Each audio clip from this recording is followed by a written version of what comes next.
की वीडियो में हम डिस्कस करने वाले हैं रिटायरमेंट और डेथ ऑफ पार्टनर। इससे पहले अगर आपने चैनल को सब्सक्राइब नहीं किया है तो please go and subscribe and one. और इस चैप्टर में हम डिस्कस करेंगे all the most important topic which are we need to know before doing the practical of retirement और डेथ ऑफ पार्टनर। अब बेसिकली जो अगर आप बात करो तो ये जो होता है एडमिशन, अगर आपका क्लियर है ना, एडमिशन ऑफ पार्टनर जो कि आपका 4th चैप्टर था, अगर वो आपका क्लियर है तो रिटायरमेंट और डेथ बिल्कुल उसके जैसा है। बस उसमें थोड़े से डिफरेंसेस क्या आएंगे कि जहाँ पे आपका एडमिशन ऑफ पार्टनर में पार्टनर सेक्रीफाइस कर रहे थे, यहाँ पे गेन करेंगे। गेन क्यों कर सेक्रीफाइस कर रहे थे? क्यों सेक्रीफाइस कर रहे थे? क्योंकि जब पार्टनर आ रहा था तो उनका शेयर क्या हो रहा था प्रॉफिट का, अब वो भी ले रहा था, तो वो सेक्रीफाइस कर रहे थे। और रिटायरिंग में क्या होगा कि पार्टनर छोड़ के जाएगा फर्म को, तो जब पार्टनर छोड़ के जाएगा तो जो ओल्ड पार्टनर होंगे वो क्या करेंगे? गेन करेंगे। तो ये सबसे बड़ा है कि वहाँ पे हम सैक्रिफाइसिंग रेशियो निकालते थे, यहाँ पे हम गेनिंग रेशियो निकालेंगे। एज इट इज एक दो और बातें कर लेंगे। जब वहाँ पे नया पार्टनर आता था तो वो अपने साथ क्या लेके आता था? कैपिटल लेके आता था और गुडविल लेके आता था अपने शेयर का। बट यहाँ पे जब पार्टनर जाएगा तो क्या करेगा? वो अपना जो भी उस टाइम एडजस्टेड उसकी कैपिटल होगी वो उसको लेके जाएगा, एंड साथ ही साथ जो पार्टनर गेन कर रहे होंगे वो उसको उसका शेयर ऑफ गुडविल देंगे। इसी तरह से और सी चीजें हैं जो कि बिल्कुल जैसे एडमिशन ऑफ पार्टनर के टाइम पे हो रहा था, तो उसका जस्ट अपोजिट यहाँ पे होने वाला है। तो हम उन जो हमारे थियरी पार्ट है उन्हीं चीज़ों का उनको हम डिस्कस करेंगे। अगर आपका एडमिशन ऑफ पार्टनर क्लियर नहीं है तो आप मेरी वो जो प्लेलिस्ट में एडमिशन ऑफ पार्टनर से रिलेटेड वीडियोस हैं, आप उनको जाके देख सकते हो। और चलिए इसको स्टार्ट करते हैं। और इंट्रोडक्शन की बात करें, बेसिकली क्या होता है कि जब एडमिशन होता है, एडमिशन की तरह ही जैसे प्रॉफिट शेयरिंग रेशियो क्या होता है, अगर कोई भी पार्टनर जाएगा तो आपका प्रॉफिट शेयरिंग रेशियो क्या होता है? वो खत्म हो जाता है। अभी क्या होगा कि क्योंकि जब वो जो था अभी की जाने की वजह से वो चेंज होगा, ओल्ड पार्टनर क्या करेंगे? गेन करेंगे। तो अब उनका जो नया प्रॉफिट शेयरिंग रेशियो होगा वो पहले जैसा नहीं होगा, वो चेंज होगा। तो जो पुराना पार्टनरशिप डीड के हिसाब से उनका पीएल रेशियो था वो चेंज हो जाएगा। और अब बात कर लें कि जब अगर कोई भी पार्टनर रिटायर होता है या फिर किसी भी पार्टनर की डेथ होती है तो उसके कैपिटल अकाउंट में क्रेडिट क्या क्या चीज़ें होंगी। क्रेडिट करने का मतलब ये होता है कि क्या कौन कौन सा शेयर उसको मिलने वाला है जिससे उसकी कैपिटल क्या होने वाली है? इंक्रीज होने वाली है। अपनी लैंग्वेज में बता रही हूँ। तो अगर आप देखो, जस्ट अ सेकेंड, ओके। तो हमको क्या करना पड़ेगा? क्रेडिट बैलेंस ऑफ इस कैपिटल, उसका कितना कैपिटल है eight the time of retiring और डेथ, आप उसको फाइंड आउट करोगे कि क्रेडिट बैलेंस उसका कितना है। उसके बाद आप फाइंड आउट करोगे कि अगर मान लो फ्लैक्चुएशन, आपका फ्लैक्चुएशन नेचर नहीं था कैपिटल का, वो फिक्स था, तो उसका करंट अकाउंट में भी कुछ होगा। तो अगर उसके करंट अकाउंट में कोई भी क्रेडिट बैलेंस है तो आप उसको क्या करोगे? आप उसको भी क्रेडिट करोगे, ठीक है। शेयर ऑफ गुडविल, अब मैंने आपको बताया था कि जितना उसको शेयर बनता है उसको क्या देंगे? जो आपके ओल्ड पार्टनर होंगे जो कि गेन कर रहे होंगे, जो रेस्ट बचे हुए रिमेनिंग आप कह सकते हो उनको, वो इनको इनका शेयर ऑफ गुडविल देंगे in the ratio of gaining. कोई भी अगर रिजर्व है या फिर कोई भी जैसे कि वहां पे भी था, मैंने बताया था कि जो भी रिजर्व होते हैं वो ओल्ड पार्टनर आपस में बांट लेते थे। तो जब ये जा रहा है तो अब क्या करेंगे? जितने पार्टनर होंगे तो इसका जितना शेयर ऑफ प्रॉफिट होगा अनडिस्ट्रीब्यूटेड प्रॉफिट का, वो इनको लेके जाएगा। तो ये उनके अकाउंट में क्रेडिट करेंगे जो रिटायर या डेथ हो रहे हैं। साथ ही साथ हम बात कर लेते हैं कि उसका जो भी रिवैल्यूएशन का प्रॉफिट या लॉस हो रहा है उसके अकाउंट का, वो अपने शेयर को ले जाएगा, तो उसके उस अकाउंट को भी हम क्रेडिट करेंगे बिल्कुल एज इट इज। लास्ट में कुछ बदलता है वो मैं आपको बताऊंगी। देखो और क्या बदलेगा, जो भी उसका शेयर ऑफ प्रॉफिट होगा up to the date of retirement की, जब रिटायर हो रहा है उससे पहले उस टाइम पे उसका कितना जो भी प्रॉफिट फर्म का है तो उस पे उसका कितना शेयर बनता है वो उस पूरे प्रॉफिट को लेके जाएगा। ओके। और आप इसको कैसे दिखाओगे? तो बाय पीएल सस्पेंस अकाउंट से आप इसको दिखाओगे। अब बात कर लेते हैं कि जो भी है उसका इंटरेस्ट अगर कोई है कैपिटल पे जो कि उसको मिलना चाहिए था, तो अगर तो आप उसको क्या करोगे? उसको कैपिटल में उसके इसको क्रेडिट करोगे। और अगर वो किसी भी सैलरी, हो सकता है कि उसको सैलरी असाइन की गई हो, तो अगर उसकी कोई भी सैलरी बनती है तो आप उस सैलरी को भी उसके अकाउंट में क्रेडिट करोगे। बात कर लेते हैं क्या क्या हमें उसके अकाउंट से डेबिट करना पड़ेगा यानी कि डिडक्ट करना पड़ेगा। तो जैसे मैंने बताया, अगर उसका क्रेडिट बैलेंस है तो हम उसके अकाउंट में क्रेडिट करेंगे। हो सकता है कि उसका बैलेंस डेबिट बैलेंस हो तो हम उसके अकाउंट में क्या करेंगे? उसके अगर करेंट अकाउंट में कोई भी डेबिट बैलेंस है तो हम उसके डेबिट बैलेंस को क्या करेंगे? डेबिट करेंगे। कोई भी शेयर है अगर उसका जो कि गुडविल है और उसको आप रिटर्न ऑफ कर रहे हो, तो वो भी मैंने बताया था गुडविल अगर कभी भी अपीयर होता है पहले से, और जब भी हम उस गुडविल को क्या कहते हैं एडजस्ट करते हैं, तो हम उसको क्या करते थे? ओल्ड पार्टनर में ओल्ड रेशियो में बांट देते थे। एंट्री क्या बनती थी? Old partners capital account debit to goodwill account. तो पार्टनर जब डेबिट हो रहा है तो इसका अकाउंट में क्या होगा? डेबिट होगा इसके शेयर से। कोई भी एक्यूमुलेटेड लॉस है तो ये इसको बियर करेंगे। ये ड्राइंग है, ये इंटरेस्ट ऑन ड्राइंग, अगर इन्होंने कोई ड्राइंग किया है तो उस पर उस ड्राइंग को साथ ही साथ उस पे आईओडी कितना बन रहा है उसको भी हमें डिडक्ट करना पड़ेगा अगर कोई है तो। अगर कोई रेवोल्यूशन अकाउंट में लॉस आ रहा है तो उस लॉस को भी ये बियर करेंगे। और साथ ही साथ अगर उनके बिजनेस में मान लो कि जितनी भी सेल हुई अगर उसमें लॉस आ रहा है फर्म को, तो उनका eight the time of retirement of partner तक कितना उनका जो भी लॉस है उसमें उनका शेयर कितना बन रहा है, उस शेयर से हम उनके अकाउंट को क्या करेंगे, डेबिट करेंगे। अब बात कर लेते हैं अकाउंटिंग ट्रीटमेंट क्या क्या करनी पड़ेगी। तो सबसे पहले हमें क्या करना पड़ेगा, जो कि मोस्ट इंपॉर्टेंट थिंग है। तो आप क्या करते थे, just a second, okay okay. तो जब आपको क्या कैलकुलेट करना पड़ेगा, शेयरिंग रेशियो और गेनिंग रेशियो की जो पुराने पार्ट जो रिमेनिंग पार्टनर बचे उनका न्यू प्रॉफिट शेयरिंग रेशियो क्या होगा और वो किस रेशियो में गेन कर रहे हैं। गेनिंग रेशियो हमें इसलिए चाहिए क्योंकि हमने जो पार्टनर जा रहा है उसको क्या देना है, गुडविल देना है इन गेनिंग रेशियो। सेकंड की बात कर लेते हैं ट्रीटमेंट ऑफ गुडविल। गुडविल का मैंने बताया था गुडविल के लिए क्या क्या ट्रीटमेंट होगा। तो आपको फाइंड आउट करना पड़ेगा कि शेयर ऑफ कि पहले गुडविल कितनी है, और वो गुडविल है तो उसमें जो पार्टनर जा रहा है या फिर जिस पार्टनर की डेथ हो रही है, रिटायर या डेथ हो रही है, तो उसका कितना शेयर ऑफ गुडविल बनता है, ये आपको फाइंड आउट करना पड़ेगा। साथ ही साथ आपको फाइंड आउट करना पड़ेगा evaluation account preparation with adjustment in the respect of unrecorded assets. तो आपको क्या फाइंड आउट करना पड़ेगा, रिवैल्यूएशन अकाउंट का। आपको रिवैल्यूएशन अकाउंट बनाना पड़ेगा, उसमें फाइंड आउट करना पड़ेगा कि उस टाइम पे जो रिवैल्यूएशन अकाउंट है वो लॉस में है या फिर प्रॉफिट है। उसके बाद जो भी आपके रिजर्व होंगे या एक्यूमुलेटेड प्रॉफिट या लॉस होंगे उनको आप क्या करोगे, उनको आप फाइंड आउट करोगे, उनको आप पार्टनर्स में क्या करोगे, उनके रेशियो में डिस्ट्रीब्यूट करोगे। उसके बाद आपको क्या जानना पड़ेगा कि जिस टाइम पे पार्टनर की रिटायरमेंट हो रही है या डेथ हो रही है उस टाइम पे जो फर्म है उस टाइम पे उस फर्म में कितना प्रॉफिट या लॉस चल रहा है, उस लॉस को भी तो आपने देना पड़ेगा ना, क्योंकि ये जा रहे हैं तो उस टाइम तक तो कुछ ना कुछ फर्म ने प्रॉफिट या लॉस किया होगा। तो अगर प्रॉफिट किया होगा तो पार्टनर उसको छोड़ के जाएगा नहीं, और लॉस किया होगा तो आप उसे छोड़ोगे नहीं, कहोगे तुम्हारे शेयर का बनता है तो तुम भी इसको लो। एडजस्टमेंट ऑफ कैपिटल करना पड़ेगा इफ रिक्वायर्ड। एडजस्टमेंट क्या क्या करनी पड़ेगी कि हो सकता है कि जब नया पार्टनर जाए तो फिर पुराना पार्टनर क्या डिसाइड करे कि हम अपने न्यू प्रॉफिट शेयरिंग रेशियो में अपने कैपिटल को रखेंगे, तो उसके लिए उनको एडजस्टमेंट करनी पड़ सकती है।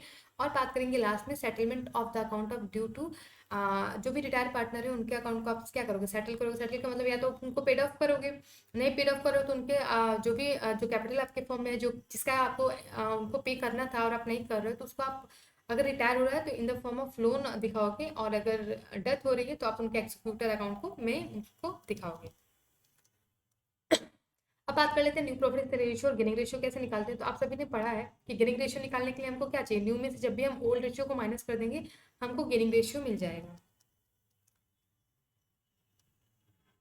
अब बात करते हैं कि कैलकुलेशन रेशियो की किस तरीके से होगी। तो दो हो गए, अगर कह रहा है कि no information about new ratio and gaining ratio is given, अगर क्वेश्चन में कुछ भी ऐसा नहीं दे रहा है तो रिटायरिंग पार्टनर क्या करेंगे कि जो उनका ओल्ड रेशियो है वो उसी रेशियो में अपना उनका वही रेशियो क्या हो गया, अभी नया हो गया, और आपको कोई भी कैलकुलेशन करने की जरूरत नहीं पड़ रही है। फॉर एग्जांपल अगर 2:3:1 में कर रहे थे और मान लो ए बी सी थे, तो अगर सी चला गया तो 1:6 तो चला गया, लेकिन उनका नया रेशियो क्या हो जाएगा, 2:3 हो जाएगा। तो हमको इसमें निकालने की जरूरत नहीं पड़ेगी, जो एक गया वो गया, बाकी ये दो बच रहे हैं इनका जिस रेशियो में शेयर कर रहे थे वही इनका न्यू रेशियो हो जाएगा। अब कह रहे हैं कि अगर गेनिंग रेशियो दे रहा है कि कौन किस रेशियो में गेन कर रहा है, तो आप क्या करोगे, जो भी उनका ओल्ड रेशियो था उसमें जिस रेशियो से वो गेन कर रहे हैं उस रेशियो को प्लस कर दोगे तो आपको नया रेशियो मिल जाएगा। थर्ड की बात करें कि अगर न्यू रेशियो आपको गिवन है और गेनिंग रेशियो आपको फाइंड आउट करना है, तो मैंने आपको बताया कि जब भी गेनिंग रेशियो आपको फाइंड आउट करना होगा तो आप न्यू में से जब ओल्ड माइनस करोगे तो आपको गेनिंग रेशियो मिल जाएगा। सेकंड जो हम लोग को फाइंड आउट करना था कि गुडविल क्या करेंगे, तो आपको क्या सबसे पहले जरूरत पड़ेगी कि अगर आपके उसमें पहले से कोई गुडविल दिख रही है जो कि मैंने आपको बताया था, तो उसकी एंट्री क्या होती है, all partner capital account debit to goodwill account, ये हम कर लेंगे। कह रहे हैं कि अगर आप उसको रिटर्न ऑफ कर लेते हो और रिमेनिंग पार्टनर क्या करते हैं, जो आपके रिटर्न ऑफ करने के बाद जो भी आपके गुडविल है जिसको कि पार्टनर जब जा रहा है और उसका शेयर ऑफ गुडविल जितना बनता है तो उसको रिमेनिंग पार्टनर जो होंगे मैंने बताया था कि वो क्या करेंगे, गेनिंग रेशियो में देंगे। तो जब भी पार्टनर कोई चीज देता है तो वो क्या होता है, डेबिट होता है, तो उसका अकाउंट क्योंकि कम होगा वो पेड करेगा। तो remaining partner capital account debit to retiring या डिजीज पार्टनर, आप मतलब जिस पार्टनर की डेथ हुई है उसके अकाउंट को आप क्या कर दोगे, क्रेडिट कर दोगे। ओके, नेक्स्ट की बात करें अगर हिडन गुडविल के लिए मैंने अलग से आपको बनाया था कि हिडन गुडविल अगर हो तो उसको हम कैसे कैलकुलेट करेंगे, कैलकुलेट आप कर लेना।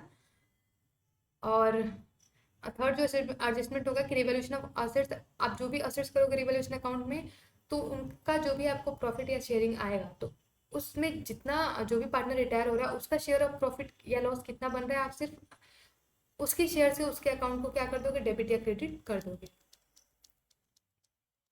कह रहा है कोई भी रिजर्वेशन या सरप्लस है और वो बुक में दिख रहा है लाइबिलिटी साइड में, तो मैंने आपको बताया था कि इन सारे में क्या होते हैं, जो भी पार्टनर होते हैं, क्योंकि अब वो भी तो ओल्ड था और ओल्ड पार्टनर में हम उनके जो भी ओल्ड रेशियो होता है उसमें बांटते हैं, तो हम सिंपल करेंगे कि जो जितना भी हमारा रिजर्व या सरप्लस होगा हम उसका टोटल करेंगे और सभी पार्टनर में क्या करेंगे, उनके कैपिटल या करेंट अकाउंट में उनके ओल्ड रेशियो में बांट देंगे। बात कर लेते हैं अगर कोई स्पेसिफिक फंड है तो उसका, जैसे कि कंपनसेशन वाला मैंने आपको स्पेशली कराया कि कंपनसेशन में कितने कंडीशन बनते हैं और कौन कौन सी कंडीशन में क्या क्या जो जनरल एंट्री है वो बनती है। तो आप प्लीज़, अगर आपको ये नहीं पता है कि वर्कमैन कंपनसेशन और इन्वेस्टमेंट फ्लक्चुएशन रिजर्व के लिए क्या एंट्री बनती है, तो आप वहाँ जाके कर लेना। मैं अभी ये अजम्पशन कर रही हूँ कि एक्सेस है और ये फंड बचे हुए हैं वर्कमैन कंपनसेशन और IFF के, तो इनका क्या, तो जो इनका बैलेंस बचा होगा उस अमाउंट को हम क्या करेंगे, पार्टनर्स में बांट देंगे। तो जो भी आपके workman compensation account debit, investment fluctuation account debit to partner capital account. अगर आपका ये क्लियर नहीं है, प्लीज आप मेरे प्लेलिस्ट में जाके पहले इनके ट्रीटमेंट को देख लो, जो कि आपको रिवैल्यूएशन अकाउंट में आपको दिख रहा होगा।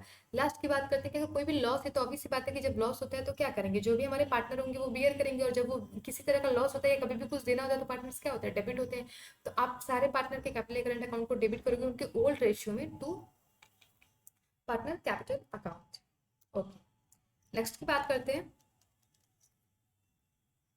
ओके, अब बात कर लेते हैं डिस्पोजेबल। डिस्पोजेबल का मतलब होता है कि जो पार्टनर, जिस पार्टनर की डेथ हो रही है या फिर जो भी पार्टनर रिटायर हो रहा है उसको हम कैसे पे करेंगे, कंडीशन क्या क्या होंगी। देखो, जो भी पार्टनर रिटायर हो रहा है अगर आप उसको फुल पे कर रहे हो, ठीक है, फुल पे करोगे तो ऑब्वियसली बात है वो कैश लेके जाएगा तो उसका पूरा कैपिटल खत्म होगा। तो आप बोलोगे retiring partner capital account debit to cash account. ये एडजस्टमेंट सिर्फ रिटायरमेंट पार्टनर के लिए, डेथ के लिए अलग बनेगी, वो मैं आपको बताऊंगी। सेकंड कंडीशन क्या होगा कि आपने उसको पेड नहीं किया, उसका जितना बनता है उसको आपने कैश में नहीं दिया। आप क्या करोगे, आपने उसके सारे जो भी कैपिटल का वो था, अमाउंट था, आपने उसको उसके लोन, पार्टनर्स लोन अकाउंट में ट्रांसफर कर दिया। तो उसके लिए एंट्री बनेगी retiring partner capital account debit to retiring partner loan account. क्या आप ये दिखाते हो कि आपके पैसे को हम पेड नहीं कर रहे हैं, पर आपका पैसा जब तक हमारे फॉर्म में रहेगा वो एज अ लोन रहेगा हमारे पे, और जिसको हम इंस्टॉलमेंट में पेड करेंगे और साथ ही साथ उस पर क्या देंगे, इंटरेस्ट भी देंगे। तो अब क्या हो गया, जो डायरेक्ट पार्टनर होता है वो आपके मतलब फर्म के लिए क्रेडिटर बन जाता है। और तीसरी कंडीशन क्या होगी कि आपने पार्टली पेड किया और कुछ जो पार्ट है उसको आप नहीं पेड कर रहे हो, तो आप जितना पेड करोगे वो कैश से कम हो जाएगा।